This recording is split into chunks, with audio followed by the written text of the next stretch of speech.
The hot girl sprinkled salt on her finger, dipped it into boiling water, and wrapped it with layers of cotton. Come evening, a slender, tender finger delicately slipped through the crack of the door. The king can't help kissing and sucking on the finger, but he didn't know on the other side of the door were two elderly women in their 80s. Not long ago, the king was hooked by a marvelous singing voice. As he looked down, he saw a girl, but he could only see her back. Back in the palace, he took out a priceless necklace and had it sent to her. The sister hid herself and instructed the guard to place the necklace in a wooden tub and deliver it into the room. The two sisters had never seen such exquisite jewelry before and began to fantasize about becoming a queen. When night fell, the king arrived at their house. Did you like my presents?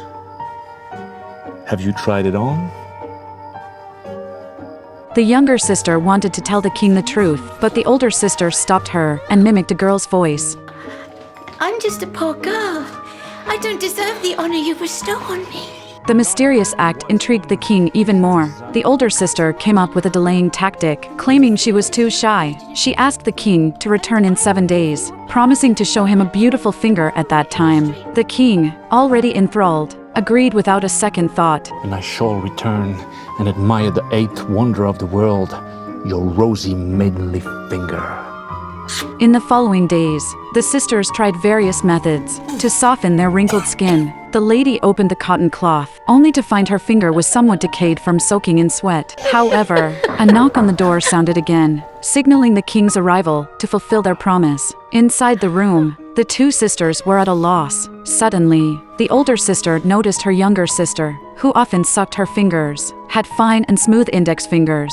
She forcefully pushed her sister's finger out the door. The king, enchanted by the tender fingers, once again requested to see the girl in person. Unable to escape, she reluctantly agreed to visit the palace the next night. Yet, she set a condition: all lights must be extinguished. Finding it more intriguing, the king immediately agreed. To avoid any flaws, the lady used strong glue to tightly adhere her skin, making her figure appear more like that of a young girl. On the night, she securely wrapped herself and went to the king's room. They had a happy night. After waking up, the king wanted to see the appearance of his beloved. In the candlelight, he finally saw the face of the young girl. The king's stomach churned. He was so scared to instruct the guards to toss her out of the window. However, the woman happened to be caught by a large tree. A witch passed by and rescued her. The witch then cradled the woman's head and fed her with milk. The woman's consciousness gradually blurred. She fell into a deep sleep, unaware her body had undergone a miraculous transformation from an 80-year-old to an 18-year-old. Coincidentally, the king hunted and encountered her.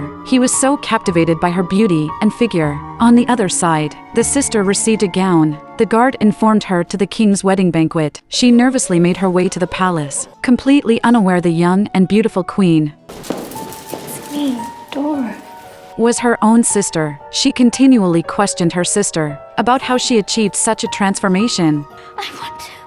How did you do it? Having no choice, the queen came up with a reason that she became young because of peeling off her skin. I had myself flayed! Upon hearing this, the younger sister found a barber. She handed over all her jewelry as payment for the skin peeling service. The barber, enticed by the valuable jewels, took the sister deep into the forest, tied her to a tree trunk with a rope, and started sharpening his knife. The sister smiled, daydreaming about becoming young and beautiful. The barber was systematically cutting away her skin. After a series of heart-wrenching screams, a bloody woman emerged in the town. She was unrecognizable, but remained immersed in the illusion of youth. On the palace, the queen's skin began to wrinkle slowly. The witch's magic failed. She was